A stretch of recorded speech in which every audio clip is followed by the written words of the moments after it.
जय गुरु जी, सभी को जय गुरु जी। संगत जी, आप अपने सत्संग भेज सकते हैं। ये जो नंबर मैं नीचे डाल रही हूँ, इस पर व्हाट्सएप पे मैसेज करके भी आप बोल सकते हो कि आंटी हमें अपनी सत्संग आपको सुनाने हैं।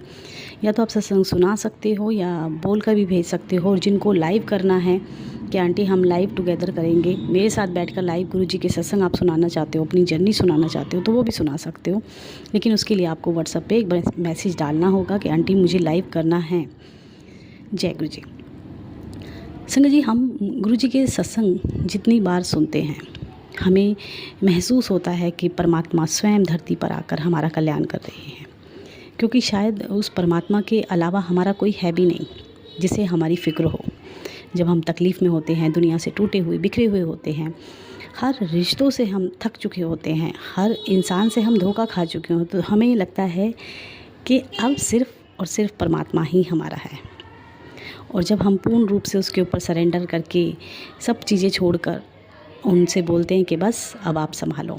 और सरेंडर का मतलब भी यही है कि जो हम संभाल रहे थे या हम संभालना चाहते थे वो हमसे नहीं संभल रहा, तो हम फिर परमात्मा के ऊपर छोड़ देते हैं। जो बागडोर हम पकड़ के बैठे थे वो फिर हम छोड़ देते हैं कि हमारे करने से कुछ हो नहीं रहा, अब आप करो और जो होगा वो अच्छा होगा। सबसे पहले तो सुकून मिलेगा।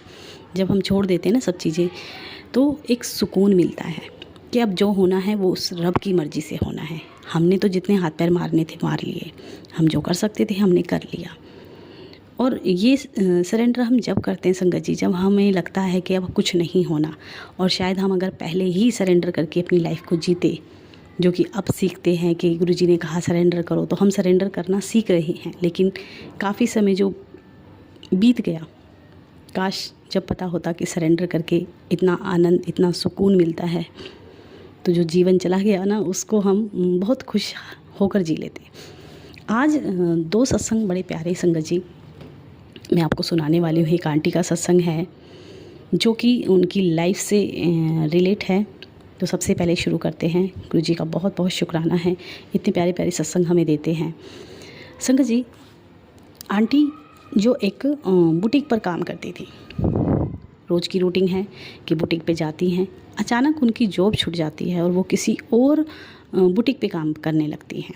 अब हम लोगों ने शुरू से यही देखा है कि सुबह उठना है, भगवान की पूजा पाठ करना है, जोत बत्ती धूप बत्ती हमें लगानी है।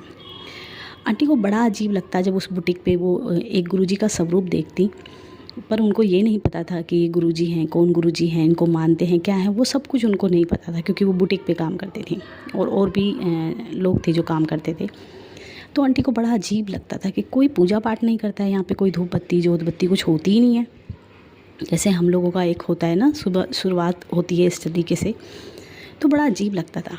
अब ये नहीं आंटी को पता था कि गुरुजी बैठे हुए सब सुनते हैं, और गुरुजी कौन है क्या है वो सब उनको कुछ नहीं पता था। हाँ, उन्होंने गुरुजी का स्वरूप ज़रूर देखा था वहाँ पे लगा हुआ। एक दिन ऐसी आंटी मन में सोची थी कि पता नहीं क्या करते हैं क्या नहीं करते, जोत बत्ती धूप बत्ती कुछ करते हैं नहीं, और पता नहीं कैसे इनकी लाइफ चल रही है। कुछ समय बीता, उनकी नए घर का उद्घाटन था जहाँ पे वो काम करती थी। तो उद्घाटन हुआ, और जब उद्घाटन हुआ तो उन्होंने एक सत्संग रखा। उस सत्संग में आंटी भी गई, उनको बुलाया गया सारे स्टाफ को, तो आंटी भी गई। जब आंटी गई और जाके सत्संग में देखा कि गुरुजी सामने विराजमान हैं और ऐसे मत्था टेक रहे हैं, तो आंटी ने सिर्फ इतना ही बोला कि मुझे नहीं पता था, या मुझे नहीं पता है आपको कैसे मानना है, कैसे करना है, जो मेरी भूल चूक है मुझे माफ़ करो, मेरी गलतियों को क्षमा करना। और ये कह के जो वहाँ पे जल प्रसाद की बोतल मिली थी उनको, या जो भी मिला था उनको, समोसा प्रसाद चाय प्रसाद, वो लेके खा के और आ गई। लंगर नहीं उन्होंने किया। जब वो वहाँ पे आई अपने वहाँ पे, तो उनको थोड़े समय बाद पता चला कि उनकी ब्रेस्ट में 2 गांठें बनी हुई हैं, जिसको लेके वो काफ़ी परेशान भी थी। समय बीता और डॉक्टरों के चक्कर खाने शुरू किए। कोई गांठ में दर्द था, परिवार में बताया कि ऐसे ऐसे मेरी ब्रेस्ट में 2 गांठें बनी हुई हैं। डॉक्टर को दिखाना शुरू किया। डॉक्टरों ने कहा कि ये जो गांठें बनी हुई हैं ये सही नहीं हैं, आप इनको निकलवा दो। अब आंटी जो कि समय को निकाल रही थी, धीरे धीरे ऐसे समय, मतलब हम सोचते हैं ना थोड़ा सा और निकल जाए और निकल जाए, और वो गांठें बढ़ती जा रही थी। आंटी की फ्रेंड एक दिन एक मिली और वो बोली, जैसे उनको पता चला कि इनकी ब्रेस्ट में कोई गांठ है, तो उनको पता चला तो उन्होंने कहा कि ऐसे करो, आप बड़े मंदिर जाओ, एक गुरुजी हैं, उनका लंगर प्रसाद है, आप वहाँ जब करोगे तो आपको अच्छा लगेगा, मतलब वहाँ पे ब्लेसिंग मिलती है और लंगर प्रसाद से बड़ी बड़ी बीमारियाँ ठीक हो जाती हैं। और ऐसा ही हुआ कि आंटी को बोला गया, तो आंटी ने सोचा पता नहीं कौन गुरुजी हैं, कैसे गुरुजी हैं, और वो ये सब सोच के मन में रख के और उनको एक जल प्रसाद की उन्होंने बॉटल दी, वो लेके वो घर आ गई कि आप इसको पियो। कुछ समय बीता और उनकी एक फ्रेंड, शायद एक और फ्रेंड थी, वो उनके घर गई, तो वहाँ पे जाके पता चला कि उन्होंने बताया कि भाई ऐसे ऐसे कोई गुरुजी बता रही हैं, और मैं तो कभी गुरुजी के जानती नहीं हूँ किसी को, मेरे पास कोई स्वरूप भी नहीं है।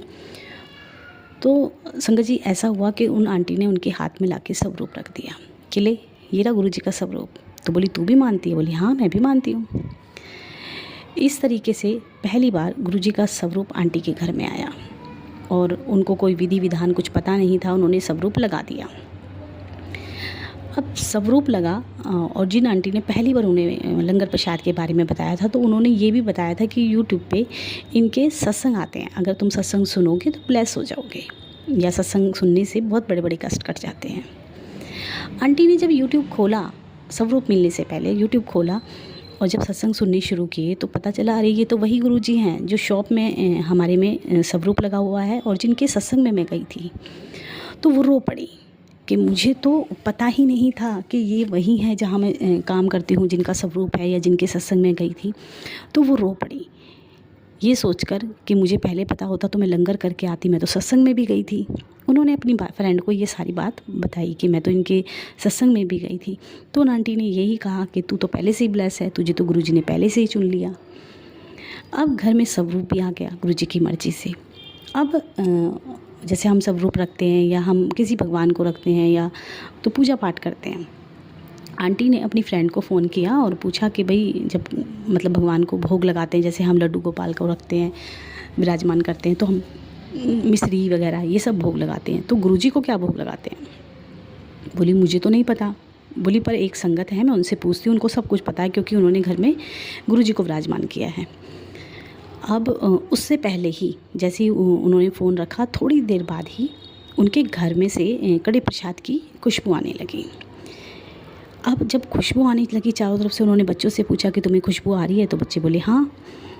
अब ये होने के क्योंकि गुरुजी तो साइन देते हैं ना कि कड़ा प्रसाद बना, मैंने तो कड़ा प्रसाद ही पसंद है। आंटी ने अपनी फ्रेंड को फ़ोन किया कि मुझे चारों तरफ घर में कड़े प्रसाद की खुशबू आ रही है, और सत्संग सुनती थी तो कड़े प्रसाद के बारे में थोड़ा सा उनको पता भी था। आंटी ने अपनी फ्रेंड से कहा कि मुझे अब साइन मिल गया है कि गुरुजी कड़ा प्रसाद के लिए बोल रहे हैं, अब मैं गुरुजी को कड़े प्रसाद का भोग लगाऊंगी। पहली बार गुरुजी को मंदिर में विराजमान किया और गुरुजी ने अपने आप ही समझा कर, कहते ना हमें कुछ नहीं पता, लेकिन जब कहते ना परमात्मा ने हमारी उंगली पकड़ी हुई है तो वो पग पग पग पग करके ना संगत जी हर पग अपना अपने अनुसार चलाते हैं, वो हर चीज़ हमें अपने अनुसार कराते हैं कि ऐसे करना है, ये करना है, अब कड़ा प्रसाद बना, आप भी अपने आप जाते हैं। हम सोचते हैं हमारी प्लानिंग चल रही है, पर संगत जी यकीन मानो ये गुरुजी की प्लानिंग होती है। अब घर में विराजमान किया गुरुजी को, कड़ा प्रसाद भी बन गया। अब वो जो ब्रेस्ट में जो गांठें थी वो तकलीफ़ दे रही थी, डॉक्टरों की जा रही थी, निकलवाने का मन नहीं था, जो भी था। एक दिन आंटी सो रही थी और सोते हुए उन्होंने सपना देखा, क्योंकि गुरुजी उनकी ज़िंदगी में धीरे धीरे चीज़ें कर रहे थे। स्वरूप का आना, कड़े प्रसाद की खुशबू आना, सत्संग सुनना, उनका विश्वास गुरुजी पे भरोसा बनता चला गया था। गुरुजी सपने में आए और उनके पड़ोस के एक डॉक्टर के रूप में आए और आके वो बोलते हैं कि ये जो 2 गांठें हैं इन्हें तो निकाल ले, मैं ये सही नहीं है, ये कैंसर है, और बाकी मैंने सब कुछ ठीक कर दिया है, लेकिन अभी भी एक कीड़ा तेरे शरीर में रहता है। ये आंटी को गुरुजी ने ड्रीम में दिखाया। अब सुबह जब आंटी उठी तो उन्होंने अपने हस्बैंड से कहा कि ऐसे ऐसे मुझे तो गुरुजी ने संकेत दे दिया कि मुझे तो भी ये गांठें निकलवानी है। अब सिलसिला शुरू हुआ टेस्टों का। आंटी को टेस्ट कराने जाने थे। अब गुरुजी पे इतना भरोसा था कि गुरुजी ने ड्रीम में दिखाया है, मतलब कैंसर है, और गुरुजी कह रहे हैं कि बाकी सब मैंने ठीक कर दिया है, सिर्फ तेरे शरीर में एक कीड़ा है, उसको तू ये गांठों को निकलवा ले। संगत जी, जब आंटी सुबह उठी और उनको टेस्ट कराने जाना था अपने मतलब ऑपरेशन के लिए, तो वो देखती हैं कि उनकी बालकनी में एक बटरफ्लाई है जिसका एक पर कटा हुआ है। उस बटरफ्लाई को देख के आंटी रोने लगी कि गुरुजी, आपने मेरा कष्ट अपने ऊपर ले लिया। आपने तो सच में ही मेरा कष्ट अपने ऊपर ले लिया। मैं आज टेस्ट ही कराने जा रही थी, मैं रिपोर्टों की ही तैयारी कर रही थी और आपने उससे पहले ही मेरा कष्ट अपने ऊपर ले लिया। अब वो बटरफ्लाई आंटी ने गमले के पास बिठाई और वो थोड़ी सी उड़कर और नीचे गिर गई, ऊपर दूसरी मंजिल से नीचे गिर गई। अब आंटी को थोड़ी तकलीफ़ हुई। उन्होंने अपने बेटी या बेटे से कहा कि भाग के जाओ, देखो नीचे बटरफ्लाई गिरी है। और आंटी रो रही थी, बार बार रो रही थी। उनके हस्बैंड कहते थे तू पागल होगी। बोली नहीं, ये मेरे गुरुजी हैं, इन्होंने मेरा कष्ट अपने ऊपर लिया। आपको दिख नहीं रहा, इनका पर कटा हुआ है। और वो तितली भी नीचे गिर के मतलब बेहोश के तरीके से हो गई थी। बेटा गया तो उन आंटी ने कहा कि नीचे गाड़ी है, गाड़ी के ऊपर तो उसको बिठा दे। आंटी ने बिठा दिया, लेकिन मन नहीं मान रहा था। एक मन में बेचैनी होती है ना कि ऐसा क्या हुआ जो गुरुजी मतलब संकेत दे रहे हैं कि उनका एक तरफ का पर कटा हुआ है। पर कटा हुआ है, इस बात पे ध्यान देना संगत जी, क्योंकि शरीर में 2 गांठें थी और वो निकलनी ज़रूरी थी। आंटी गई जैसे तैसे। अगले दिन 2 दिन 3 दिन हो बीते और आंटी के ऑपरेशन शुरू हुए। आंटी का ऑपरेशन हुआ तो आंटी बताती हैं कि जब मेरा ऑपरेशन हो रहा था और मैं ऑपरेशन करने के बाद कहते हैं ना हमारी आंखें आधी खुली होती हैं आधी बंद होती हैं, तो वही बटरफ्लाई आंटी को वहाँ हॉस्पिटल में ऑपरेशन थिएटर में दिख रही थी। वही बटरफ्लाई जो पर कटा हुआ था जिसका। अब आंटी को समझ में आया कि गुरुजी तो अंग संग ही हैं, गुरुजी यहाँ तक मेरे साथ आए हैं। गुरुजी, मेरा बहुत बड़ा कष्ट है जो गुरुजी ने दिखा कर के पर कटा हुआ है, यानी ऑपरेशन के द्वारा गांठ निकलेंगी और गांठ से उनके शरीर में जो भी परेशानी है वो निकल जाएगी। आंटी के साथ ऐसा हुआ कि उनकी ऑपरेशन हुआ और वो ठीक हुई और कई साल तक, जब तक बताती हैं कि आज 2.5 या 3 साल हो गए हैं, मेरे को वहाँ पे कोई दिक्कत नहीं है, कोई परेशानी नहीं है, कोई बीमारी नहीं है, कुछ नहीं है। कुछ समय पहले एक हल्की सी गांठ इनकी ब्रेस्ट में एक और हुई। जब क्योंकि डॉक्टरों ने कहा था कि समय समय पे आप दिखा लेना, लेकिन संगत जी विश्वास की बात यहाँ पे ये है कि आंटी की जो गांठें निकली थी, आंटी ने उसके कोई टेस्ट नहीं कराए। बोली मेरे सपने में आके मेरे गुरुजी ने मुझे बोल दिया था, जो उन्होंने बोल दिया था वो सत्य वचन है। ना मुझे कोई टेस्ट कराने हैं, ना मुझे किसी गांठ का कोई आगे लेबोरेटरी में भेजना है। मेरे गुरुजी ने कहा था कि कैंसर है और एक कीड़ा रहता है, इनको निकलवा दे। मैंने निकलवा दिया। मुझे अपने गुरुजी पे भरोसा था कि उन्होंने ड्रीम में आके मेरे कष्टों को काट दिया और मुझे ठीक करना अब उनका काम है। अभी फ़िलहाल में थोड़े दिन बाद फिर उनके एक ब्रेस्ट में हल्की सी एक गांठ हुई और गुरुजी फिर आए सपने में और बोलते हैं कि ये गांठ ठीक नहीं है, एनो भी तो निकाल दे, इसको भी निकलवा दे। अब निकलवाने की गुरुजी ने कहा और वो गांठ में एक होता है ना, कुछ इंजेक्शन से कुछ करते होंगे, मुझे नहीं पता। तो आंटी बोली जब मैं डॉक्टरों के पास गई तो मैंने वो गांठ दिखाई और वो उन्होंने सुई से कुछ उन्होंने किया और अगले 2 से 3 दिन बाद वो गांठ कहाँ गई पता नहीं। गुरुजी के सपने में आने के बाद गुरुजी ने ड्रीम में दिखाया कि एनो भी निकाल दे, और वो गांठ कहाँ गई पता नहीं। लेकिन उसके बाद आंटी बिल्कुल ठीक हैं, तंदुरुस्त हैं। आंटी कहती मेरे गुरुजी ने कहा था कैंसर है और वो कैंसर ही था और मेरे गुरुजी ने सपने में आके मेरे कष्ट काटे, बटरफ्लाई रूप में आके पहले ही मेरे को संभाल लिया। ये गुरुजी की कृपा है। तो संगत जी ऐसे कहते ना चीज़ें होती हैं, भरोसा करना है तो हम गुरुजी के करीब हैं। अगर हमारा भरोसा नहीं है, हम किंतु परंतु वाले बने रहते हैं, तो अगर हमारी ज़िंदगी में सब कुछ अच्छा हो भी रहा है, सब कुछ सही भी है, तो भी हम यकीन नहीं कर पाते हैं। कई बार हम लोगों के साथ प्रॉब्लम है क्योंकि हमें बहुत सारे लॉजिक, बहुत सारे इफ़ बट किंतु परंतु लगाने की आदत है। और गुरुजी हमेशा कहते थे कि किंतु परंतु वाले कभी कल्याण नहीं करा सकते। आंटी को गुरुजी पे इतना भरोसा हो गया था जब उन्होंने ड्रीम में दिखाया कि आंटी ने अपने टेस्ट तक नहीं कराए, कि ज़रूरत ही नहीं है, जब गुरुजी ने बोल दिया तो मतलब ठीक है। गुरुजी कभी कभी संगत जी इस तरीके से भी कल्याण करते हैं कि किसका क्या देना है, किसी को किसी के द्वारा कुछ दिलाना है, कुछ देना है। एक बार एक अंकल बताते हैं कि गुरुजी के मंदिर से हुक्म आया कि गुरुजी की सेवा आई है और गुरुजी को जूते चाहिए। गुरुजी ने जूतों की सेवा दी है। जब सेवा बोले, अंकल बताते हम छोटे छोटे थे, जब ज़्यादा बड़े नहीं थे, तो पता चला कि गुरुजी के लिए शूज़ लेने हैं। अब जब जूते लेने के टाइम आया तो वो 95 की बात है, तो उस टाइम पे एडिडास के शूज़ काफ़ी महंगे थे और 2-2.5 हज़ार के होंगे शायद 1995 में। तो एडिडास के शूज़ गुरुजी के लिए गए साइज़ बता के। जब अंकल के पापा लेके गए और गुरुजी ने क्या किया, उन जूतों को देखा। बच्चों के मन में आता है ना कि गुरुजी के लिए इतने बड़े महंगे शूज़ और हमारे लिए कुछ नहीं। तो ऐसा ही अंकल के पापा ने हमें तो कभी दिलाए नहीं और गुरुजी के लिए इतने महंगे शूज़। जब लेके गए तो गुरुजी ने पैरों में डाले, अपने चरण उसमें डाले और पहने कुछ टाइम के लिए। पहन के 1 महीने बाद गुरुजी ने उन अंकल को बुला के ऐथे ले हुण अपने शूज़ ले जा। अब वो बच्चा जो खड़ा था वो ये सोच रहा था कि देना था तो गुरुजी पहले ही दे देते, वापस हो जाते, किसी और के आ जाते, अब इनका क्या करना है। तो एक अंकल जो उनसे बोलते कि ये गुरुजी ने आपके लिए ब्लेस किए हैं, आप इनको लेके जाओ। कुछ समय के बाद वो शूज़ उन बच्चे जब बड़े हुए तो उन्होंने पहने। बोले हम क्रिकेट भी खेलते थे, लेकिन वो शूज़ में से जो फ्रेगनेंस थी, हमने क्रिकेट खूब खेला है, उन शूज़ को खूब बार पहना है। कभी मैं पहनता था, कभी मेरा भाई पहनता था। मिट्टी, धूल, मिट्टी सब वाइट कलर के थे वो शूज़, लेकिन उनमें से कभी फ्रेगनेंस नहीं गई। आज तक भी उन शूज़ में फ्रेगनेंस है जो गुरुजी ने पहने थे। तो गुरुजी की कृपा है संगत जी, गुरुओं की मौज होती है। गुरुजी कब किसका कैसे कल्याण कर देते हैं, तभी कहते हैं कि उनकी रज़ा में खुश रहो। वो कैसे कल्याण करेंगे वो उनका काम है, हमारा काम नहीं है। एक बार एक सेवादार थे जो गुरुजी के मंदिर में सेवा करते थे, काफ़ी टाइम से सेवा करते थे। तो गुरुजी ने एक अंकल को उठा के बोला कि एनू तू घड़ी दिलाई, जा इसको घड़ी दिला के लेके आ।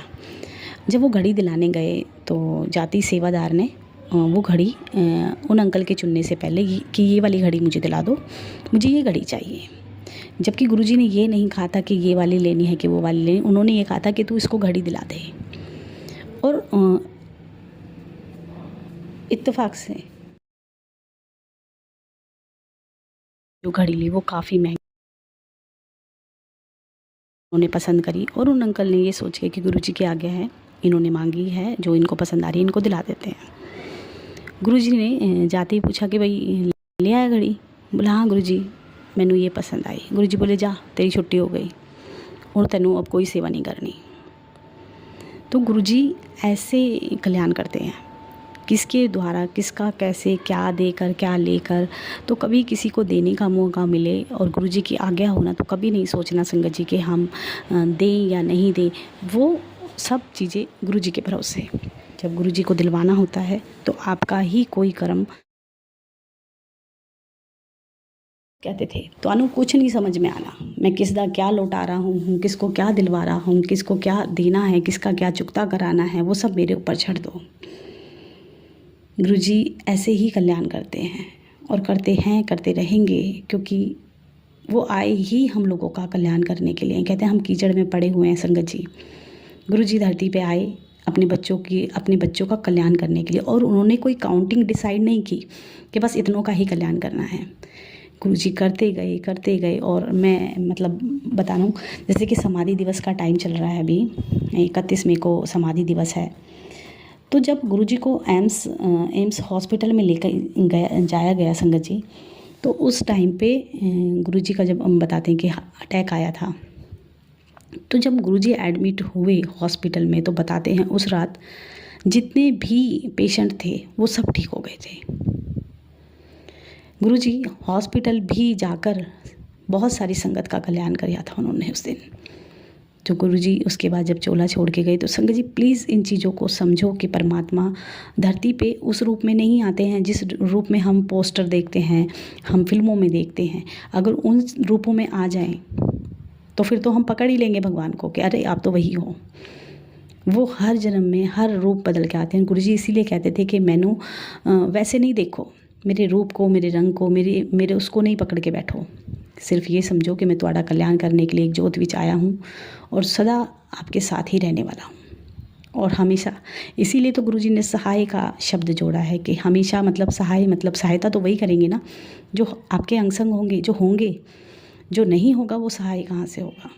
तो गुरुजी ने इसलिए कहा कि ओम नमः शिवाय, शिव जी सदा सहाय, ओम नमः शिवाय, कृष्ण जी सदा सहाय।